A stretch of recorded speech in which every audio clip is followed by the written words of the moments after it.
well, boys. Dad, how you doing? I'm good, Eddie. How are you? I'm good, man. We are checking in. Okay. We are back. That's Dave. I'm Ed. My bad. Yeah. Jeez. Of course. No. Doing One of these days, I'm going to get it right. We're doing a little check-in as we dive deeper and deeper into the NBA postseason, which has been interesting so far. Yeah. It seems like right now we're kind of hurtling towards an OKC New York Knicks finals. It would appear so. Let's start with the OKC Thunder, Right. because you just had to witness your beloved Los Angeles Lakers get That was swept. so painful. Oh, that was the worst. That was the most painful series I've seen in so long. Okay, hold on my a second. God. They didn't have their best player, so there's No. that. It is what it is. OKC is just really fucking good, man. They are.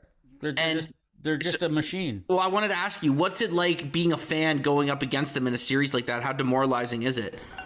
It's really demoralizing. But I should say the Lakers showed signs. I mean, hey, listen, they just don't have the guys, right? They don't have the guys that. No, without Luka, they just don't have the horses. He's the guy that stirs the drink, and so, LeBron is on the downside of his career. Obviously, I mean, I thought LeBron played great. He did, but he won that first round series, and he played great throughout pretty much for the whole series. But I mean, there were moments like I was watching all the games, and like OKC would grab a rebound or get inbound the ball from under their own basket, advance the ball so fast, and LeBron would be just walking down the floor. And there'd be AJ Mitchell would just be blowing by him and getting a layup. And LeBron he's old. He's old as shit, man. He's old, and he doesn't play on the defensive end. That's the thing. So he doesn't play defense anymore. But I mean, whatever. The fact he's a fucking 41-year-old man. Yeah. So I mean, he's closer to your age than he is to my age. Well, no, he's not. But but so I was watching LeBron very closely in that sense, and hey, listen, I've never loved the guy, but I mean, he's done great for the Lakers in many ways. He won him a title in the bubble, but I think he's done for this franchise, Eddie, and I hope they realize that too.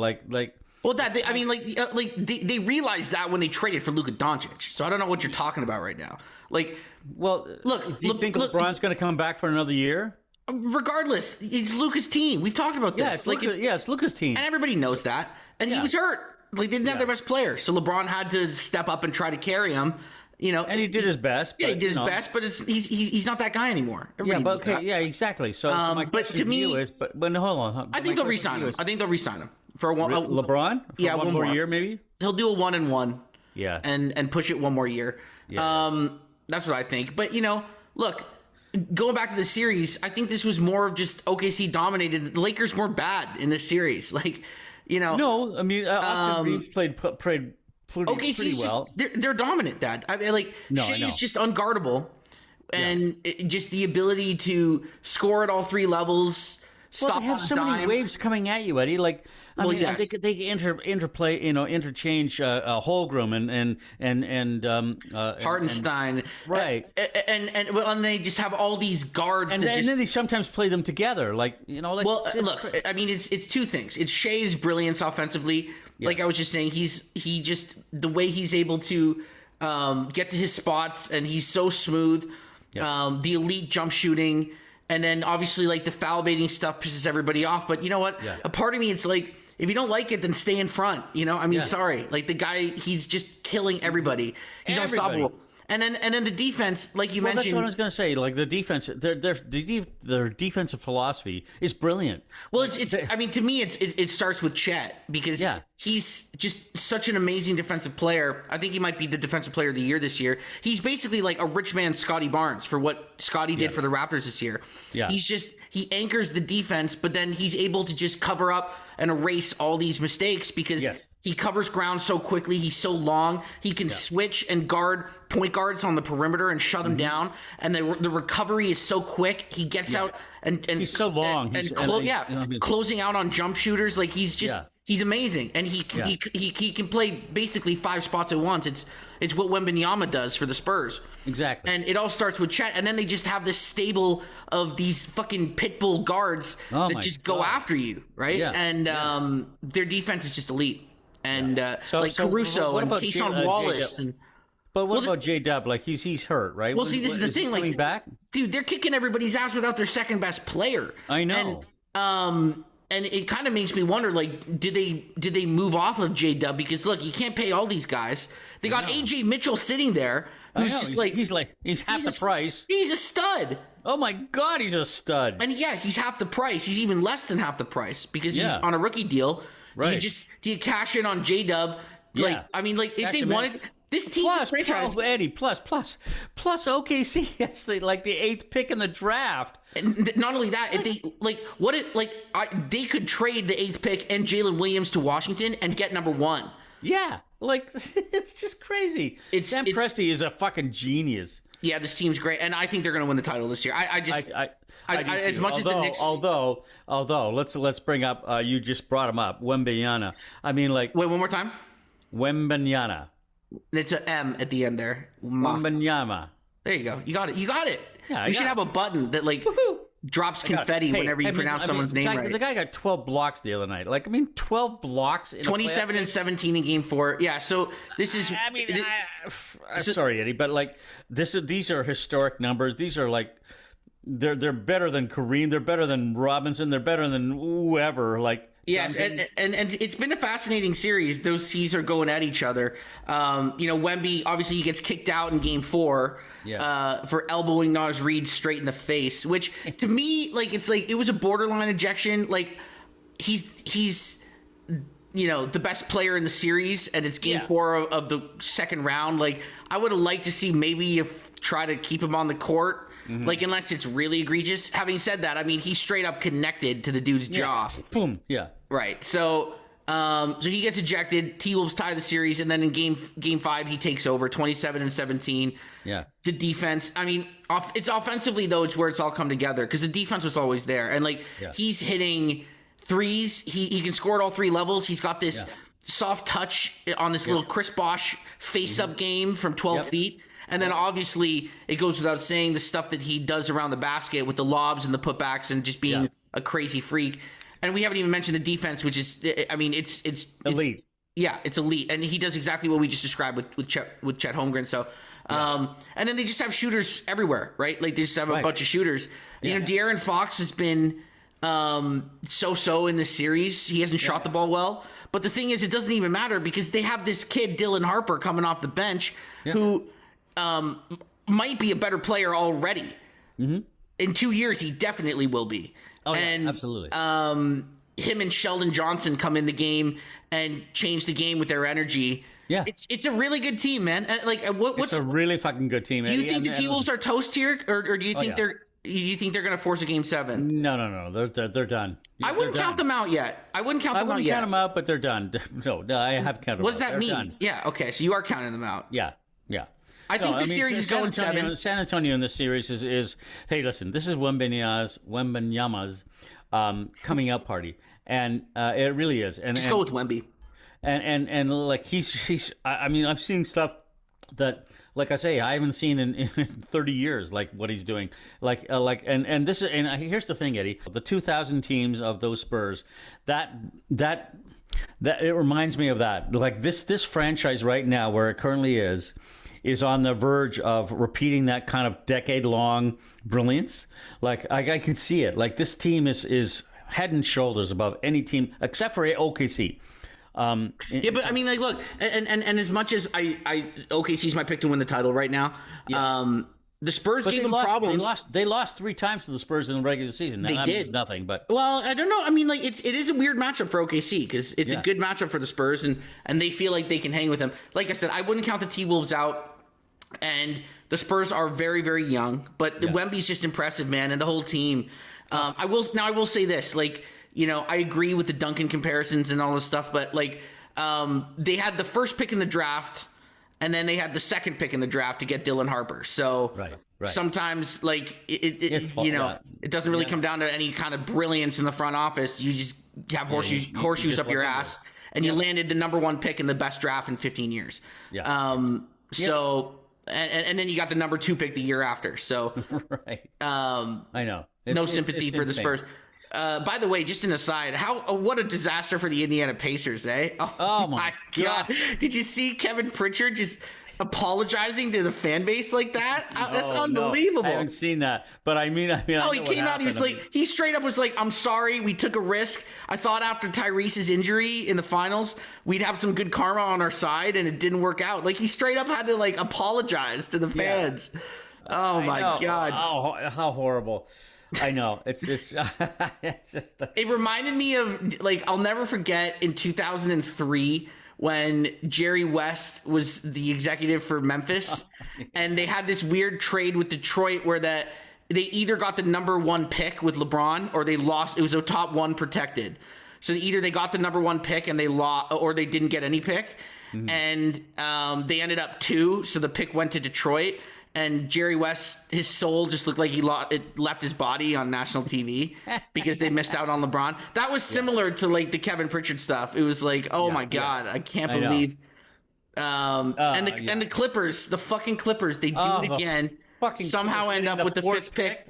They got the 5th pick. Oh, 5th pick. You're right. In a great draft. Unbelievable. Yeah. Crazy stuff there.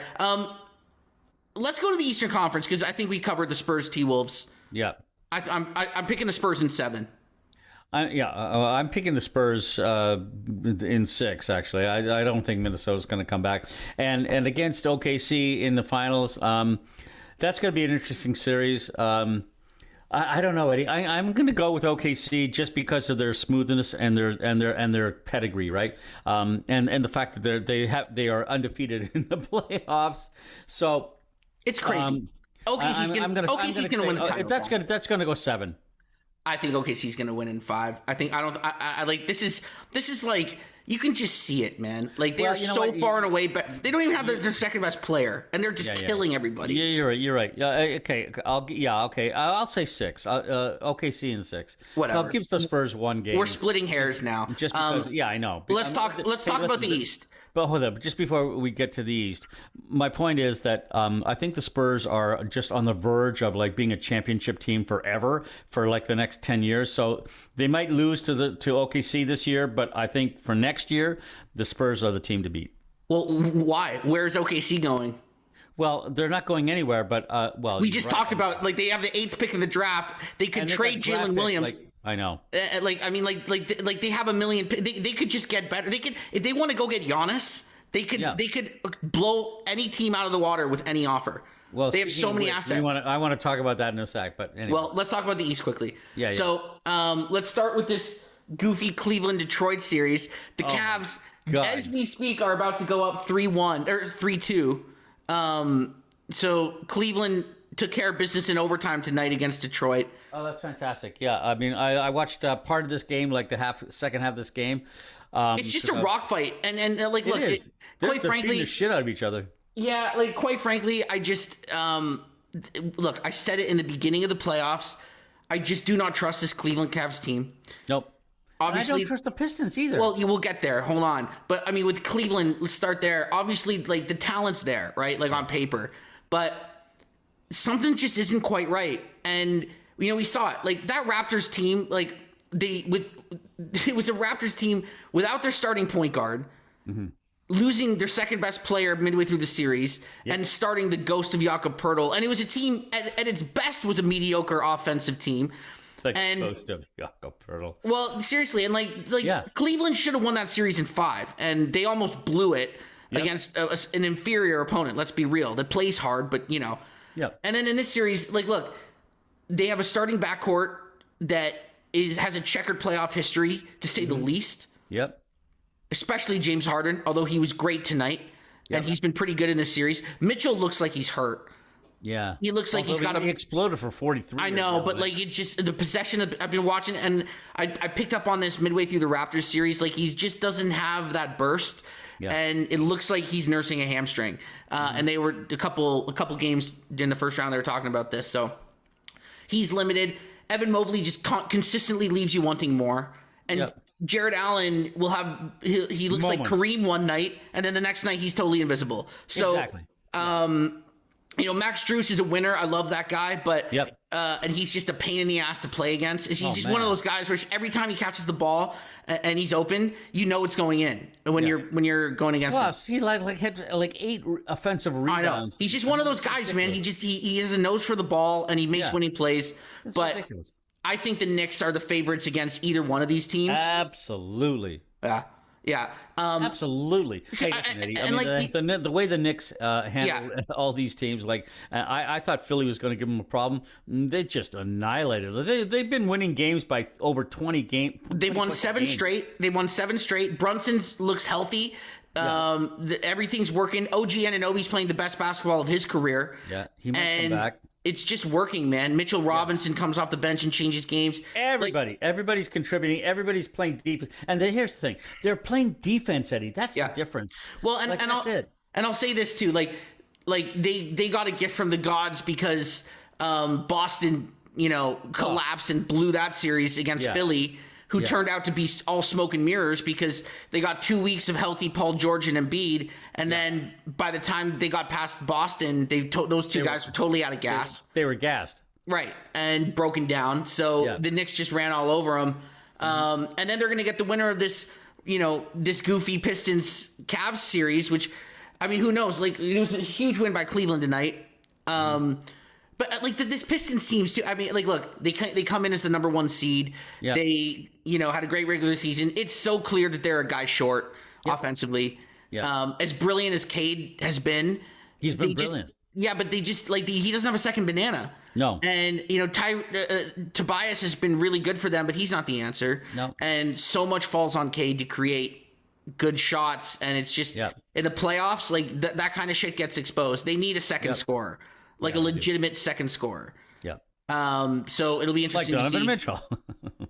And it's interesting because Jalen Duren is a free agent at the end of this year. He's a restricted, and holy shit, has he been bad in these playoffs? Yeah. So they're if after his showing in the postseason, they're staring down potentially a 5-year. $160 million deal or $200 million deal, $40 million season. Playoff games. They're going to be staring that down, having some meetings about that for a while. Yeah. If you're a team like Toronto, do you figure out a way?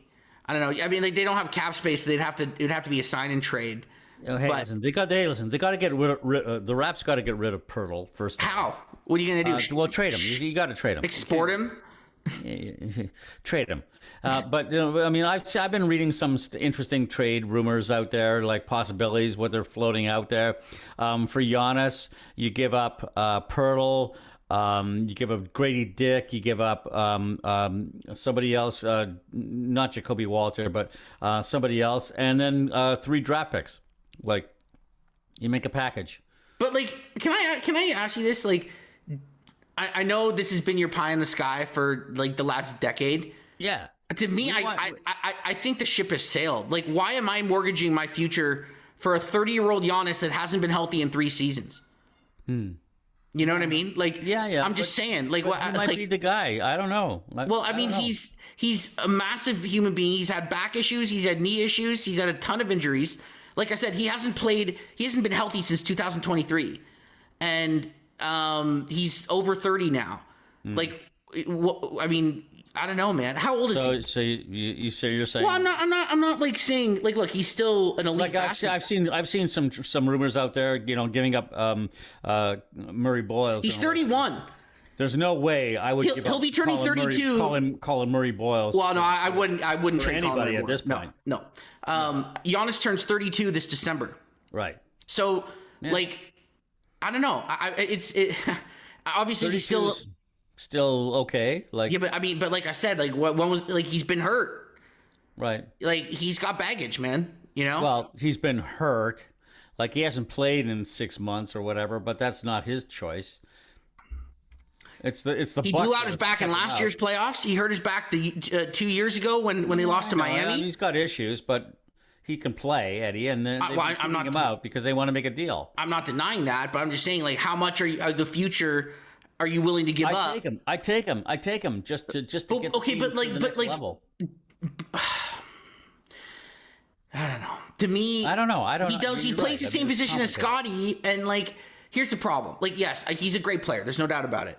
But he doesn't solve the issues that they have. Like, can I counter? Okay, well, hold on, but just before, let me. The deal I've been hearing about is like Ingram and Pirtle. Oh, Ingram, okay, and then 3 picks for Giannis and get this, Gary Trent Jr. Well, whatever, the salary filler. Else.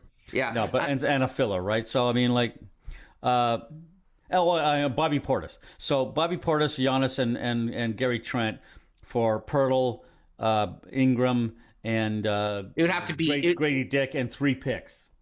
So that's interesting. Like I could see that. I was like, that's not bad.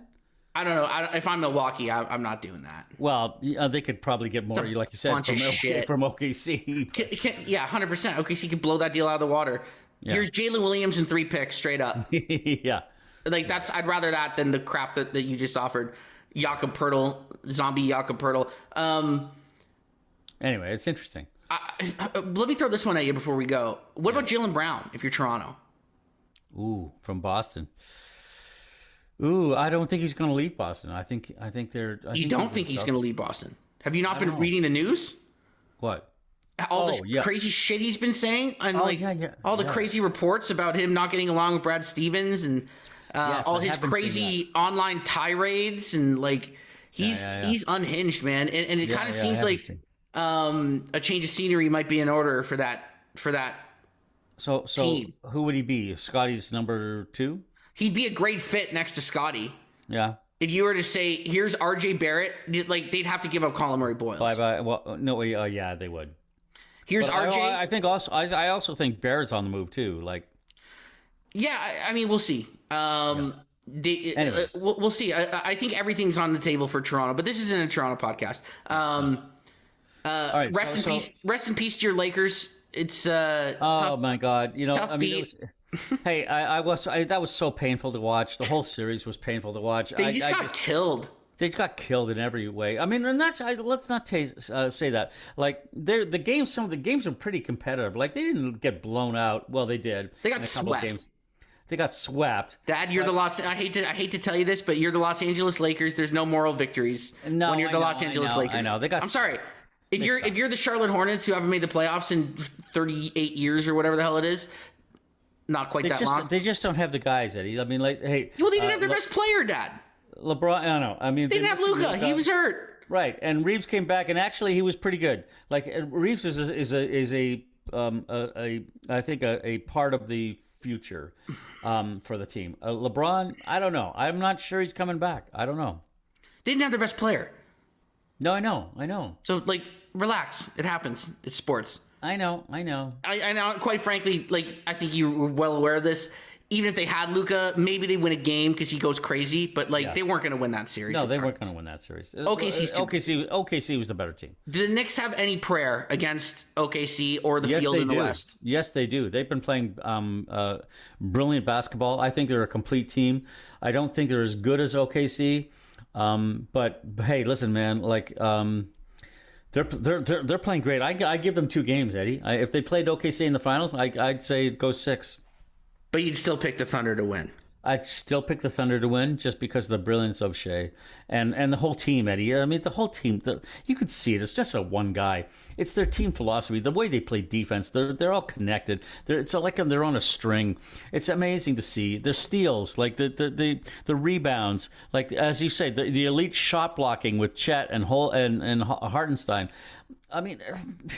And plus, then you have the backup guys like A.J. Mitchell, like coming out of nowhere. Keyshawn Wallace. I mean, it's like, just Keyshawn Wallace. Like, oh my God, these guys are like they just have tons of starters on some NBA teams. Like, yeah, Keyshawn Wallace would start on the Toronto Raptors. Yes, like they got guys that just are just elite players, and the whole roster, top to bottom, is just the whole team is just.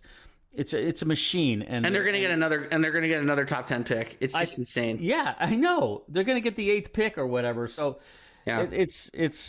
Anyways, Sam Presti has done a brilliant job. If he doesn't win Executive of the Year, man, like, anyway, yeah, I mean, the Knicks have a chance. They do. They're playing the best basketball I've seen them play in. I don't know. They don't have. I don't. The last unless time somebody gets hurt against the Spurs. Yeah, I mean probably. Yeah, like this is literally the great. Like it's all right there in front of them. Yes. Like if they fuck this up, because it looks like. I mean, I would assume after tonight the Cavs are going to take care of Detroit. Yeah. But like the Knicks are better than this Cleveland team. If they fuck this up against Cleveland, I mean, they're not going to fuck it up against Cleveland. I don't think they are either. They did last year against Indiana. They fucked up. They had a chance to make the finals. No, but this is a different team. I think you're right, but I mean, we'll see. Do you want to do a tempo corner? Have you been keeping up on what's going on? Oh no, I haven't in this game. No, I haven't. No, not in this game. Just on their season. On the season, yeah, they lost the first game by 3 points or something. Were you there?